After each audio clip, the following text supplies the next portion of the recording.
গোলাপ ফুল, একে আমরা সকলেই চিনি। সমগ্র সংসার ভালোবাসে এই পুষ্পকে। এই ফুল দেখতেও সুন্দর। সবথেকে বেশি গুরুত্বপূর্ণ কথা হলো এর সুগন্ধ, যা দূর দূরান্ত থেকে ব্যক্তিদেরকে আকৃষ্ট করে। এই সুন্দর পুষ্প একটু মন দিয়ে দেখলেই দেখা যায় এর নিচে কাঁটা রয়েছে।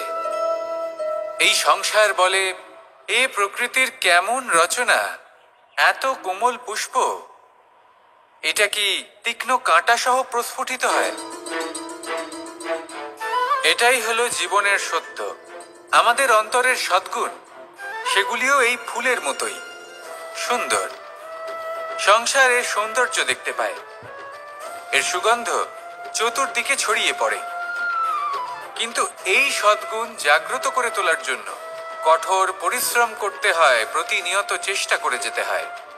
তাই জন্য যদি আপনি জানেন আপনার পথ উচিত কিন্তু তা কাঁটায় পরিপূর্ণ, তাহলে থামবেন না, চলতে থাকুন। একবার যদি অন্তরের সদ্গুণ জাগ্রত হয়, তাহলে এই সংসারের সৌন্দর্য দেখবে আর সুগন্ধে আকর্ষিত হয়ে আপনার কাছে আসবে। এই মন, এই জীবন প্রসন্ন হয়ে বলবে, রাধা রাধা।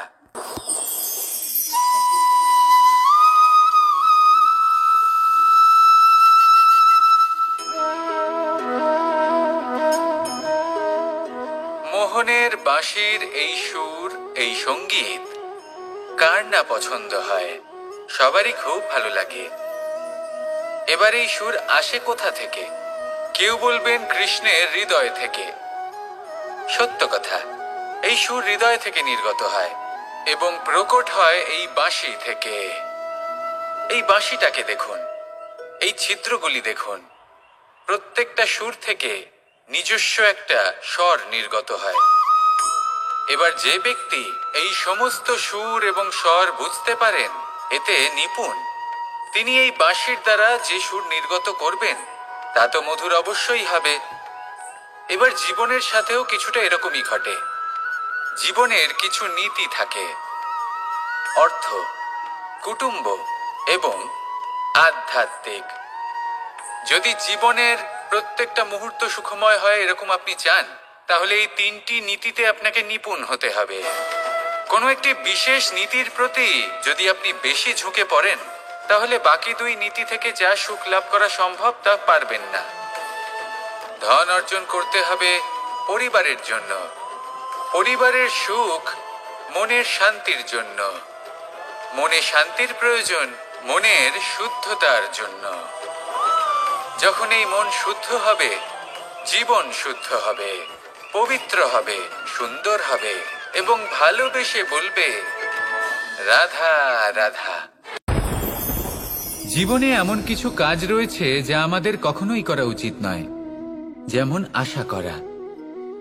যদি আপনি আশা করেন আর আপনার আশা পূর্ণ না হয়, আপনি খুবই কষ্ট পাবেন। এবার আপনি যদি প্রতীক্ষা করেন, করতেই থাকেন, আর সেই ব্যক্তি যদি না আসে, তাহলেও খুব কষ্ট পাবেন। আর হলো তুলনা। আপনি যদি তুলনা করতে যান, তাহলে এটাই ভাববেন যে হয় আমি বা অন্য কোনো ব্যক্তি, এই দুজনের মধ্যে কোনো এক ব্যক্তি নিকৃষ্ট। আর এই ভাবনাটাই হলো অনুচিত।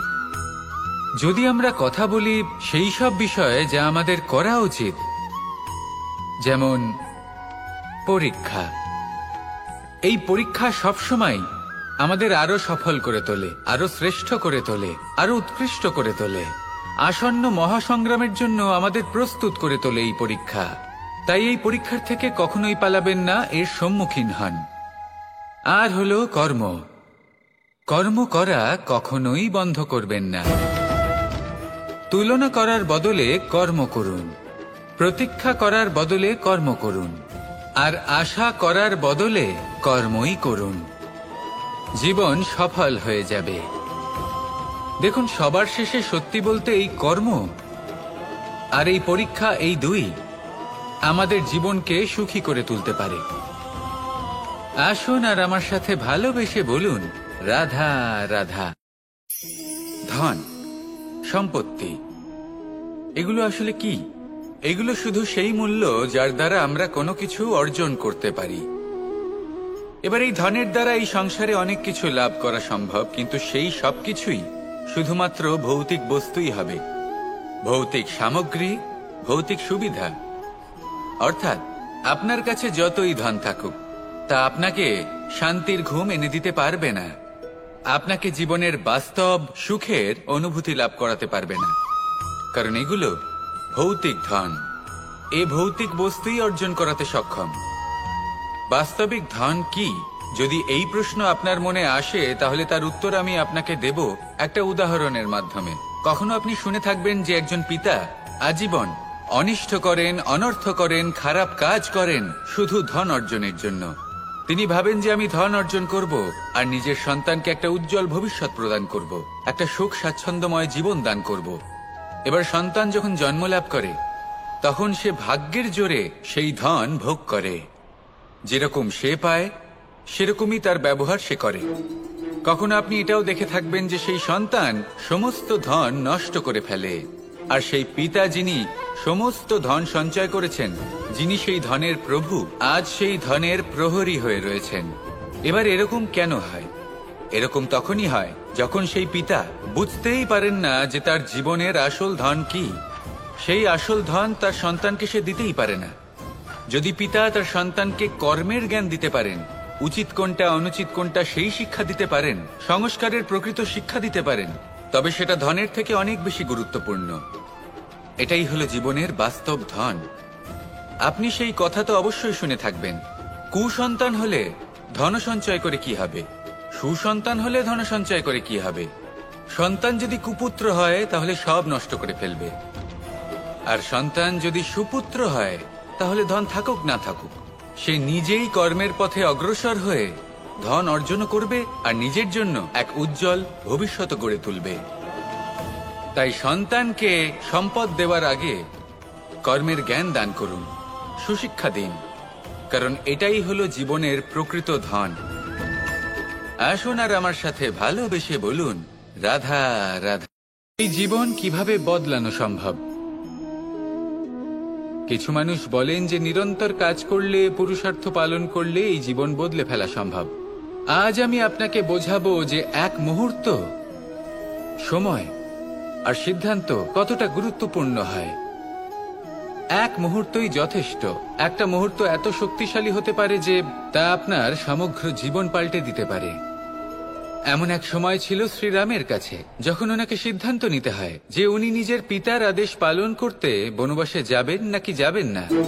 উনি সেই আদেশ পালন করেছিলেন, তারপর সময় অনুসারে উপযুক্ত সিদ্ধান্ত নিলেন। আর আজ সকলের মনে বসবাস করেন শ্রীরাম। আর অন্যদিকে আছে রাবণ। ওনার কাছে একটা সময় ছিল, একটা সুযোগ ছিল নিজের প্রারব্ধকে শুভ করে তোলার। উনি ভুল করলেন আর মৃত্যু লাভ করলেন। নির্বাচন সবসময় আপনার হাতে, শুধু আপনাকে সময়কে বুঝতে হবে, সেই মুহূর্তকে বুঝতে হবে আর উচিত সিদ্ধান্ত নিতে হবে, ব্যাস। বুঝতে শিখুন এই সময়ের দাবি কি, বুঝতে শিখুন এই সময়ের ইচ্ছে কি, আর উচিত সিদ্ধান্ত নিন। আর আমার সাথে ভালোবেসে বলুন, রাধা রাধা। মানুষ জন্মগ্রহণ করে, তার সাথে ভয়েরও জন্ম হয়। ছোটবেলা থেকেই আমাদের মনে কোনো না কোনো প্রকারের ভয় থেকেই যায়। কেউ এই বিষয়ে ভয় পায় যে তার কোনো বস্তু তার থেকে দূরে চলে যাবে, কেউ এই বিষয়ে ভয় পায় যে আমি নিজেকে হারিয়ে ফেলব, কেউ এই ভেবে ভয় পায় যে আমার প্রিয়জনেরা তারা যেন আমার থেকে দূরে না চলে যায়, কেউ এই ভেবে ভয় পায় যে আমরা যেন পথ না হারিয়ে ফেলি, আদি ইত্যাদি। কিন্তু সত্যি কথা বলতে, ভেবে দেখুন এই ভয় বাস্তবে কি? শুধুই একটা মনোস্থিতি, আর কিছুই নয়। যা কিছু আপনি জীবনে পেয়েছেন তা একদিন আপনাকে হারাতে হবে। এই জীবন হলো আপনারই, কিন্তু তাও একদিন সমাপ্ত হবে। তাই ভয় পেয়ে কি লাভ? এই ভয় শুধু আপনাকে জীবন যাপন করা থেকে বাধা দিচ্ছে, আর কিচ্ছু নয়। পথ হারিয়ে ফেললেই বুঝতে পারবেন যে নতুন পথ কিভাবে বানাতে হয়। কিছু মানুষকে জীবন থেকে হারালে তবেই আপনি বুঝবেন যে আপনার আপনজনকে। এই ভয়ের কারণে ভীত হয়ে থাকবেন না। এই তারা নক্ষত্র অন্ধকারের অভাবে গুরুত্ব হারায়, শিবকেও মহাদেব হওয়ার জন্য বিষ পান করতে হয়েছিল। প্রত্যেক পরিস্থিতি, প্রত্যেক সাফল্য আপনার পরীক্ষা নেবে, তাতে উত্তীর্ণ হওয়া হলো আপনার কর্ম। যখনই আপনি ভয় পাবেন বা সংকটের সম্মুখীন হবেন, তখন সাহসের সাথে তার সম্মুখীন হন। মনে রাখবেন, যে সম্মুখীন হতে জানে, সাফল্য তার সাথে সবসময় থাকে। আসুন আর আমার সাথে ভালোবেসে বলুন, রাধা রাধা। বুদ্ধি আর বিবেকের পার্থক্য কোথায় তা নিয়ে এই সংসার অনেক কিছুই ভাবে। কিছু মানুষ ভাবেন যে এই দুই হলো একই, কিন্তু যদি সত্যি কথা বলি তাহলে এই দুইয়ের মধ্যে একটা অমূল্য পার্থক্য আছে। আর তা হলো এটা যে বুদ্ধির সম্পর্ক হলো মস্তিষ্কের সাথে, আর বিবেকের সম্পর্ক হলো হৃদয়ের সাথে। যে কোনো বুদ্ধিমান মানুষ কি করেন? নিজের মতন করে এই সংসারকে বদলে ফেলতে চেষ্টা করেন। একজন বিবেকশীল মানুষ কি করেন? নিজের অন্তরকে, নিজের মনকে বদলে ফেলতে চেষ্টা করেন। কারণ মানুষের সংসার এই মনের মধ্যেই বসবাস করে। তাই নিজের বুদ্ধির ব্যবহার অবশ্যই করুন, কিন্তু তাতে বিবেকের লাগামটা অবশ্যই শক্ত হাতে ধরবেন। আসুন আমার সাথে ভালোবেসে বলুন, রাধা রাধা। বনস্পতি ফলনের জন্য আমাদের কিসের প্রয়োজন পড়ে? একটু ধরিত্রীর, একটু পরিশ্রমের, আর একটা বীজের। এবার যদি মানুষের কথা বলি, তাহলে এখানে ধরিত্রী হলো মানুষের এই জীবন, যেখানে মানুষ নিজের ইচ্ছের ফল ফুল ফলন করতে চায়। পরিশ্রম হলো আমাদের কর্ম, আর বীজ হলো আমাদের নির্বাচন। আমাদের বেছে নিতে হবে যে আমরা কি বপন করব, আম নাকি ফণি মনসা। এর মধ্যে আমরা কি পেতে চাই? রসালো ফলের ফলন চাই নাকি কাঁটার ফলন চাই, তা আমাদের উপর নির্ভরশীল। কিন্তু একটা কথা ঠিক, লক্ষ্য যেমনই হোক না কেন, জীবন যেমনই হোক না কেন, যদি আপনি লক্ষ্যের দিকে এগোতে থাকেন, তাহলে কর্মের সাথে খামখেয়ালি আচরণ করতে পারবেন না।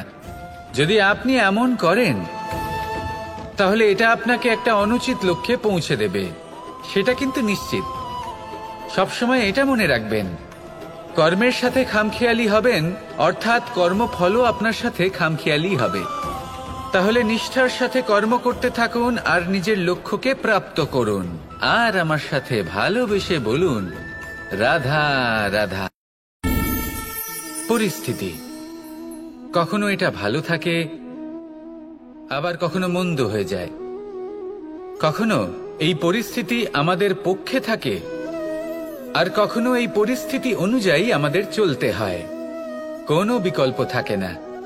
কিন্তু যখনই এই পরিস্থিতি খারাপ হয়ে যায়, তখন কি করা উচিত সেই প্রশ্ন মনে জেগে ওঠে। পরিস্থিতি যখন প্রতিকূল হয়, তখন আমরা কিছু হারালে তা হারিয়ে ফেলি, ঠিক আছে, কিন্তু যা বাকি আছে সেটা আমরা আগলে রাখতে পারি। পরিস্থিতিকে সামলে রাখার চেষ্টা আমরা অবশ্যই করতে পারি, শুধু সেটুকুই আমাদের হাতে রয়েছে।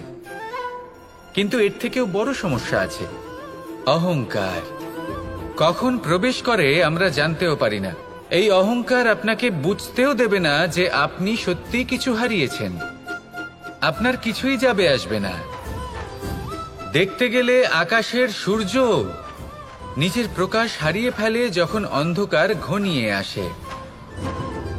তাহলে আমরা কে হই? ওনার সামনে তো কিছুই নই।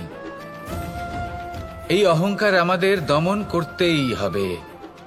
এটা বিশ্বাস করতে হবে যে এই সমগ্র সৃষ্টিতে আমরা শুধুমাত্র একটা কণা, তার থেকে বেশি আর কিছুই নয়। বিশ্বাস করতে হবে যে আমরা ততটাও বড় নই যে কখনোই কিছুই হারাবো না।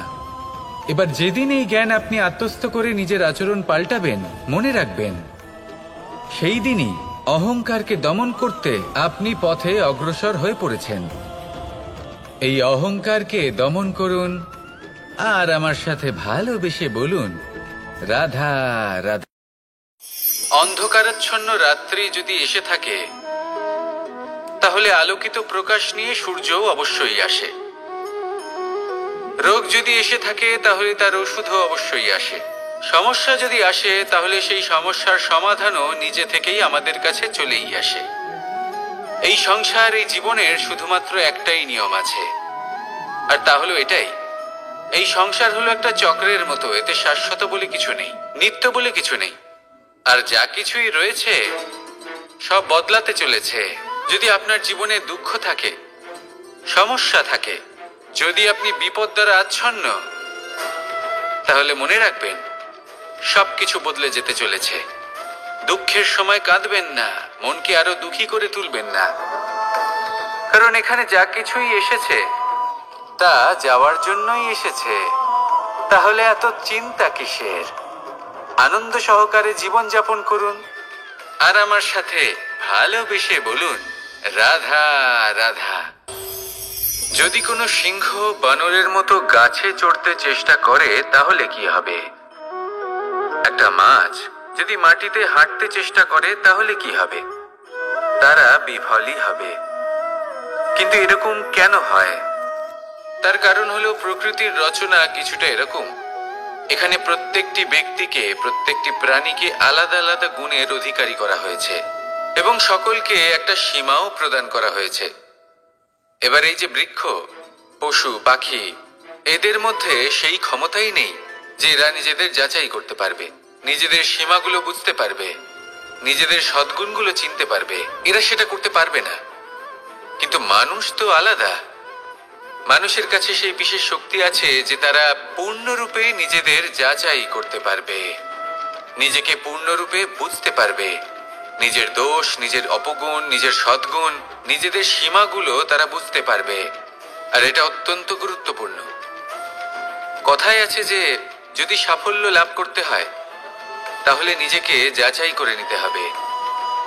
তাই নিজেকে যাচাই করুন, নিজের সাথে পরিচিত হয়ে যান এবং জীবনে কর্ম করতে থাকুন। সাফল্যের শিখরে অবশ্যই পৌঁছে যাবেন। আর ওখানে যদি যান তাহলে এই মন প্রসন্ন হয়ে অবশ্যই বলবে রাধা রাধা। পৌঁছানো অত্যন্ত কঠিন হয়। কেউ ভাবেন যে কেন এত কঠিন হয়, কেন এত কষ্ট করতে হয় লক্ষ্যে পৌঁছানোর জন্য। এই লক্ষ্য সরলভাবে কেন আমার কাছে চলে আসে না? চলুন আপনাকে একটা কথা বলি, যদি আপনার লক্ষ্য কঠিন না হয় তাহলে তাকে পাওয়া আপনার পক্ষে অসম্ভব হয়ে উঠবে। লক্ষ্যে পৌঁছানোর এই রাস্তায় আপনি যে কড়া রোদের সম্মুখীন হন, যার থেকে আপনি দূরে পালাতে চান, সেই রোদ আপনাকে প্রেরণা যোগায় যে আপনি এগোতে থাকুন। ভাবুন একজন যাত্রী যে কিনা নিজের লক্ষ্যের দিকে যাচ্ছেন, সেই পথে উনি যদি একটু ছায়া পেয়ে যান আর উনি ওখানে বিশ্রাম নেন, তাহলে তার সাথে তার ভাগ্য গভীর নিদ্রায় সেখানে বিলীন হয়ে যায়। তাই পরিশ্রমের করা রোদের থেকে কখনো দূরে পালাবেন না। জীবনে শুধু সামনে এগোতে থাকুন দৃঢ়তার সাথে। আর লক্ষ্য সরল হোক, কঠিন হোক বা অত্যাধিক কঠিন হোক, একটা কথা মনে রাখবেন, যে জীবনের লক্ষ্যে পৌঁছতে পেরেছে সে লক্ষ্য প্রাপ্তির জন্য আফসোস কখনোই করে না। রাধা রাধা। এই সংসারে সাফল্য লাভ করার জন্য জ্ঞানের প্রয়োজন হয়, পরিশ্রমের প্রয়োজন হয়, দৃঢ় নিষ্ঠার প্রয়োজন হয়, নিরন্তর চেষ্টা করা প্রয়োজনীয়। কিন্তু আরো কিছু আছে যা অত্যন্ত প্রয়োজনীয় এবং গুরুত্বপূর্ণ। তা হলো ভালো বন্ধু। তাদের থাকা অত্যন্ত প্রয়োজনীয়। যদি ভালো বন্ধু থাকে তাহলে সময় এলে তারা ঢাল হয়ে আপনাকে সুরক্ষা করবেন। সময় এলে অস্ত্রের মতো শত্রুকে সংহারও করবেন। যদি তিনি জ্ঞানী হন, তাদের মধ্যে সদ্গুণ থাকে, তাহলে এই সব গুণ আপনার মধ্যেও প্রবেশ করবে। তাহলে সাফল্যের জন্য ভালো বন্ধু পাওয়া অত্যন্ত প্রয়োজনীয়। কিন্তু শুধু বন্ধু কেন, ভালো শত্রুও থাকা প্রয়োজনীয়। এবার আপনি ভাববেন, এ আমি কি বললাম? যদি আপনার জীবনেও ভালো অর্থাৎ শক্তিশালী শত্রু থাকে তাহলে আপনিও শক্তিশালী হতে থাকবেন। এই শত্রু আপনাকে প্রেরিত করবে আরো বেশি শক্তিশালী হয়ে ওঠার। কখনো কোনো হরিণকে দেখুন, তীব্র গতিতে দৌড়তে থাকে। কেন তীব্র গতিতে দৌড়য়? এই কারণে নয় যে কোথাও তার জন্য মধুর ঘাস অপেক্ষা করে রয়েছে, না। সে এই কারণে তীব্র গতিতে দৌড়য় কারণ সেটা না করলে তার পেছনে একটি সিংহ আছে যে ওকে নিজের ভোজন করে ফেলবে। তাই জীবনে বিপদ, সংকট এই সবকিছুও হলো অত্যন্ত গুরুত্বপূর্ণ। তার সম্মুখীন হতে শিখুন আর আমার সাথে ভালোবেসে বলুন, রাধা রাধা। ধৈর্য, এই ধৈর্য কি কোনো গুণ, কোনো অনুভূতি, কোনো দৃষ্টিভঙ্গি? আমার জন্য ধৈর্য এক বাহন। আপনি হয়তো ভাবছেন এই কেমন বাহন? বাহন তো ঘোড়া হতে পারে, হাতি হতে পারে, উটও হতে পারে, কিন্তু ধৈর্যকে বাহন বানানো মানে? চলুন আপনাকে একটা কথা বোঝাই। পৃথিবীতে এমন কোনো বাহন নেই যে তার আরোহীকে আছড়ে ফেলেনি। সেটা উট হোক বা হাতি হোক বা ঘোড়া হোক, চলতে চলতে কখনো নড়বড় করেই বসে। তারপর সেই আরোহী পড়ে কারোর পায়, তারপর পড়ে তার নিজের নজরে। কিন্তু ধৈর্যরূপী বাহন কখনো কাউকে ফেলে না, কখনো না। না সেই আরোহী কারোর পায়ে পড়ে আর না তো নিজের নজরে। কারণ ধৈর্য আপনাকে বিবেক প্রদান করে, বিবেক আপনাকে পরিকল্পনায় সাহায্য করে, আর পরিকল্পনা প্রদান করে আপনাকে শক্তি, আপনার লক্ষ্যের দিকে অগ্রসর হওয়া। বুঝলেন? ধৈর্যকে সঙ্গে রাখুন, নিজেকে আরো ধৈর্যশীল করে তুলুন। এই ধৈর্যের সাহায্যে আরোহণ করে দেখুন কিভাবে এই বাহন আপনাকে আপনার গন্তব্যে পৌঁছে দেবে। রাধা রাধা। সংসারে এমন একটা ভ্রান্ত ধারণা রয়েছে যে সবকিছু ভাগ্যের দ্বারা পাওয়া যায়, কিন্তু ভাগ্য, প্রারব্ধ এ তো সকলের জন্যই সমান হয়। এটা তো ব্যক্তির উপরে নির্ভরশীল হয়, তার আকাঙ্ক্ষার উপরে নির্ভরশীল হয়, বাসনার উপরে নির্ভরশীল হয়, স্বভাবের উপরে নির্ভরশীল হয় যে উনি সেটা নিয়ে কি করেন। দেখুন, এই প্রসাদ কিন্তু সকলকেই দেওয়া হয়, কিন্তু তা গ্রহণ করবেন কিভাবে সেটা ব্যক্তির উপরে নির্ভর করে। আপনাকে এক উদাহরণ দিই। যেমন ধরুন, দুজন মানুষকে আমি একটা করে মাটির ডেলা দিলাম, সেটা নিয়ে তারা কি করবেন? একজন মানুষ তার ছোট ছোট ডেলা বানাবেন আর পথযাত্রীদের ওপরে ছুঁড়ে মারবেন, হাসি ঠাট্টা করবেন, তাদের বস্ত্র নোংরা করে দেবেন, সেটাতেই উনি আনন্দ পাবেন। অন্যদিকে দ্বিতীয় ব্যক্তি সেই মাটির ডেলা দিয়েই নিজের জন্য একটা কুঁড়ে ঘর বানাবেন। সেই কুঁড়ে ঘর যা রোদেতে, বৃষ্টিতে, ঝড়ে তাকে সুরক্ষিত রাখবে। অনুভূতি, এই অনুভূতি বদলাতে শিখুন। এই অনুভূতি অত্যন্ত গুরুত্বপূর্ণ। ভালোবাসাতেও এই অনুভূতি হলো অত্যন্ত গুরুত্বপূর্ণ। ভালোবাসা সে বন্ধুর সাথে হোক, মা বাবার সাথে হোক, ভাই বোনের সাথে হোক, স্ত্রীর সাথে হোক, যে কারোর সাথে হোক। মনে রাখবেন, এই হলো সেই অনুভূতি যা আপনার ভাগ্য নির্ধারণ করে থাকে। তাহলে আসুন আমার সাথে প্রেমের অনুভূতি নিয়ে বলুন, রাধা রাধা। লক্ষ্য, পথ আর সাফল্য, এই তিনটেই একে অপরের সাথে জড়িত, কিন্তু অনেকবার মানুষ এদের ঠিকভাবে বুঝতে পারেন না। তারা ভাবেন যে যেরকম লক্ষ্য হবে সেরকমই পথ হবে, সেই মতোই লক্ষ্য কঠিন হলে পথ কঠিন হবে, লক্ষ্য সরল হলে পথও সরল হবে। যদি আপনাকে আসল সত্যের সাথে অবগত করাই, তাহলে দেখবেন সবকিছুই এর উল্টো। লক্ষ্য নিজের পথ বানায় না, পথ সেটাই যেটা আপনি স্বয়ং নির্বাচন করে আপনি নিজে বানান। সেই অনুসারেই আপনি আপনার লক্ষ্যে পৌঁছতে পারবেন। সেই জন্য জীবনে যখনই লক্ষ্যে পৌঁছানোর পথের বিষয়ে আপনি কোনো সিদ্ধান্ত নেবেন, তাহলে তা ভেবে চিন্তে নেবেন, কারণ এই পথ অত্যন্ত গুরুত্বপূর্ণ। পথ যদি শুভ হয়, তাহলে লক্ষ্য আপনা থেকেই শুভ হয়ে যায়। তাহলে আসুন আমার সাথে ভালোবেসে বলুন, রাধা রাধা। ভাগ্য আর কর্ম, এই দুই এমন শব্দ যাকে ঘিরে সমগ্র সংসার।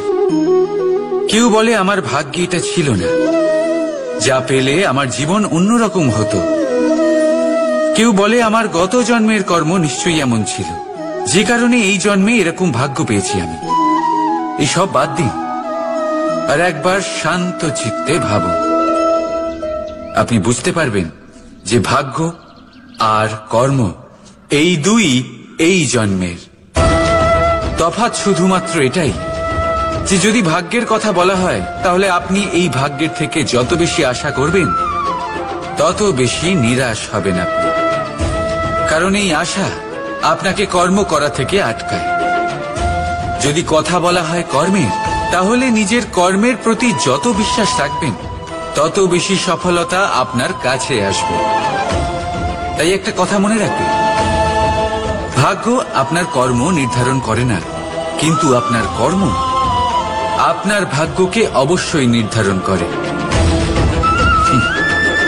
রাধা রাধা নাম কত সাধারণ একটা বিষয়।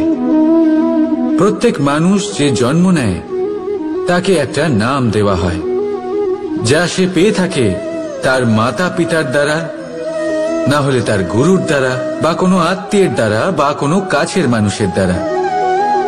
এই নামের সাথেই সে আস্তে আস্তে বেড়ে ওঠে। কিন্তু এটাই কি সেই নাম?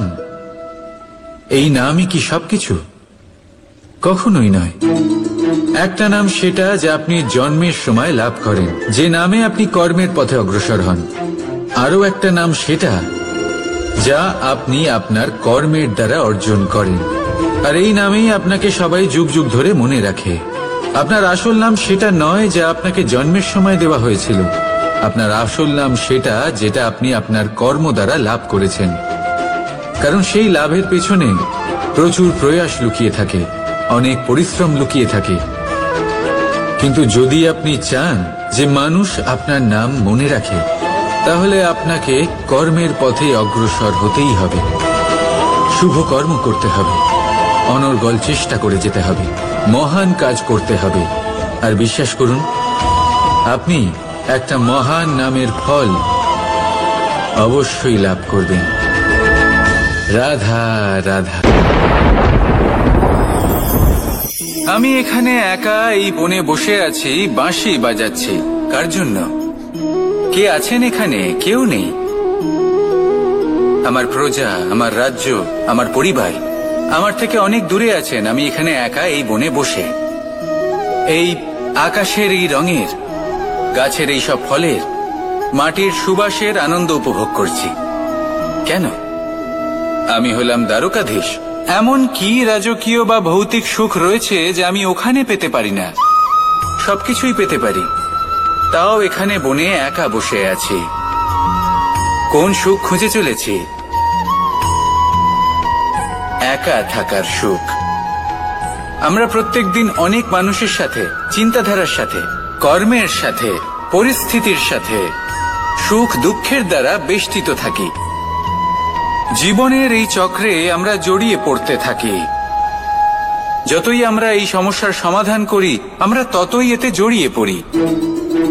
আমরা এতটাই জড়িয়ে পড়ি যে যখন আমরা আয়নায় নিজেদের দেখি, তখন আমরা নিজেদের চিনতেই পারি না। এমন মনে হয় যেন আমরা নিজেদের হারিয়ে ফেলেছি। সেই জন্য প্রত্যেক দিন আপনি কিছু সময় নিজের সাথে কাটান একান্তে। এটা অত্যন্ত আবশ্যক। নিজের অস্তিত্বের গভীরে গিয়ে দেখতে শিখুন, নিজেকে বুঝুন। অদ্ভুত শান্তির অনুভূতি হবে। যেমন এই বায়ু, এই বৃক্ষ, এই পুষ্প, এই নিসর্গ, এদের মতো আপনিও কখনো একলা হতে শিখুন। কখনো নিসর্গের একটা অংশ হয়ে দেখুন। এই মন প্রসন্ন হয়ে বলবে, রাধা। একবার একটা শেয়াল বনে বিচরণ করছিল। ও একটা ছোট্ট শাবক দেখতে পেল। ও ভাবল, আজ একেই আমি খাবার হিসেবে গ্রহণ করব। আশেপাশে দেখলো কেউ দেখছে না তো, কেউ ছিল না। আর সেই শাবকের ওপর আক্রমণ করল, যা হলো একটা ঘোর অপরাধ। বনের নিয়ম অনুসারে আপনি কখনোই শাবকের ওপর আক্রমণ করতে পারেন না। তারপর এই খবরটা যখন রাজা সিংহ জানতে পারলেন, সভার আয়োজন করলেন। কিন্তু সেখানে শেয়াল বলল, আমি তো এরকম কিছু করিনি। কিন্তু যদি আপনি এরকম বলেন, কোনো প্রমাণ দিন, এর কোনো সাক্ষী আছে? তখন রাজা সিংহ পেঁচাকে ডেকে পাঠালেন, যে সেই মুহূর্তে বৃক্ষের শাখার ওপর বসেছিল। সে সব কিছু দেখেছিল। পেঁচা সব সত্যি কথা বলল, আর শেয়ালকে মৃত্যুদণ্ড দেয়া হলো। এবার এই কাহিনী আমি আপনাকে কেন শোনালাম? কারণ মানুষও কখনো কখনো এরকম কর্ম করেন যা শিয়াল করেছে। এটা ভাবেন কেউ দেখছে না যখন আমি অনুচিত কর্ম করতেই পারি, কিন্তু না, আপনি যাই করুন না কেন কেউ না কেউ অবশ্যই তা দেখছে। কোনো ব্যক্তি না হলেও কোনো প্রাণী, না হলে কোনো যক্ষ বা দেব বা প্রেত। যদি এনারা কেউ না দেখেন তাহলে ধরিত্রী মাতা দেখেন যেখানে দাঁড়িয়ে আপনি সেই কর্ম করছেন, তাই না? তাই একটা কথা সবসময় মনে রাখবেন, কে দেখছেন কে দেখছেন না সেই বিষয়ে ভাবা ছেড়ে দিন। এটা খুব সহজ কথা। আপনি যদি উচিত কর্ম করেন উচিত ফল পাবেন, যদি অনুচিত কর্ম করেন তাহলে আপনি অনুচিত ফল অবশ্যই পাবেন। সেই জন্য উচিত পথে চলতে থাকুন, উচিত কর্ম করতে থাকুন, আর আমার সাথে ভালোবেসে বলুন রাধা রাধা। বাহ, পুষ্পের সুবাস আমার খুব ভালো লাগে। অত্যন্ত সুন্দর হয় এই পুষ্প। এইভাবে চারিদিকে পুষ্প দেখে মন আনন্দিত হয়ে ওঠে। এবার আপনারা ভেবে দেখুন, আমার চারিদিকে পুষ্প নয় আগুন আছে, তাহলে কি হবে? আমার শরীর কি জ্বলে যাবে না? অবশ্যই জ্বলবে। শরীরকে কি আগুনের তাপ সহ্য করতে হবে না? অবশ্যই সহ্য করতে হবে। এটাই হলো প্রকৃতির নিয়ম। এই নিয়ম কিন্তু আমরা সবাই জানি, কিন্তু আমাদের মধ্যে বেশিরভাগ মানুষ এই বিভ্রান্তি নিয়ে বাঁচি যে এই যে প্রকৃতির নিয়ম তা আমার ওপর প্রযোজ্য নয়। তা কিন্তু নয়। আমাদের চতুর্দিকে এই যে নিসর্গ রয়েছে, আমরা তার কতটা ক্ষতি করি সেটা একবার ভেবে দেখুন। আমরা বনাঞ্চল জ্বালিয়ে দিই, বায়ু দূষিত করি, জল দূষিত করি, প্রাণীদের হত্যা আমরা করি। কেন? এই নিসর্গ আমরা নষ্ট করি, যদিও আমরা জানি যে আমরাও হলাম এই নিসর্গেরই অংশ। এবার দেখুন, শরীরের কোনো অংশে যদি আগুন ধরান, আস্তে আস্তে সমস্ত শরীরও জ্বলে যাবে। সেইভাবেই নিসর্গ যদি নষ্ট হয়ে যায় তাহলে মনুষ্য জাতিও নষ্ট হয়ে যাবে। তাই এই যে নিসর্গ আপনি দেখছেন, এই পুষ্প, এই বৃক্ষ, বায়ু, জল, এদের সকলকে রক্ষা করুন, নষ্ট নয়। মনে রাখবেন, যদি নিসর্গ থাকে মানুষ থাকবে, যদি নিসর্গ থাকে তাহলেই জীবন থাকবে। আসুন আমার সাথে ভালোবেসে বলুন রাধা রাধা। কারই না পছন্দ বলুন তো? অত্যন্ত সুস্বাদু হয় এই মধু, মিষ্টি খেতে হয় এবং তা শক্তিও প্রদান করে। এবং প্রত্যেকটি মিষ্টি পদার্থের মতোই এতেও খুব তাড়াতাড়ি পিঁপড়ে ধরে যায়। অন্যদিকে যদি নুনকে দেখি, তাহলে বছরের পর বছর রাখলেও এতে পিঁপড়ে ধরে না। এবার যদি কথা বলি বন্ধুত্বের, তাহলে বন্ধুত্ব নুনের মতো হওয়া উচিত, মধুর মতো নয়। যারা সামনে এলে শুধুমাত্র মধুর মধুর কথা বলবে, পরে এতে পিঁপড়ে ধরে যাবে। এটা নুনের মতো হওয়া উচিত। প্রকৃত বন্ধু হলো সে যে সময় এলে পরে আপনার সামনে আপনার প্রকৃত সত্য তুলে ধরবে, তা সে যতই কঠিন হোক না কেন। আপনার দোষ, আপনার অপগুণ, আপনার খামতি আপনাকে বলতে পারবে, যাতে আপনি সেগুলো শুনে মেনে নিয়ে তারপর নিজেকে শুধরোতে পারেন। এটাই হলো প্রকৃত বন্ধুত্ব। কখনো নিজের জীবনের আশেপাশে মন দিয়ে দেখবেন, অনেক সময় এমন মানুষ থাকেন, অনেক বন্ধু থাকেন যাদের দেখে আমাদের মনে হয় যে এনারা খুব কঠোর, এনাদের কথা খুব কটু। কিন্তু বেশিরভাগ এমন মানুষের মনটা যদি বুঝতে পারেন তাহলে দেখবেন তাতে কোনো মালিন্য নেই। এনাদের মন অত্যন্ত পবিত্র হয়। যদি আপনার জীবনেও এমন কোনো ব্যক্তি থেকে থাকে, এমন বন্ধু থাকে, তাহলে তাদের আগলে রাখুন আর আমার সাথে ভালোবেসে বলুন রাধা রাধা। যতক্ষণ আমরা এই সংসারে জীবিত ততক্ষণ আমাদের সাথে সবকিছু থাকে। আমাদের ধন, সুখ স্বাচ্ছন্দ্য, আমাদের মিত্রগণ, আমাদের পরিবার, এই সমাজ, এই সবকিছু আমাদের সাথে থাকে।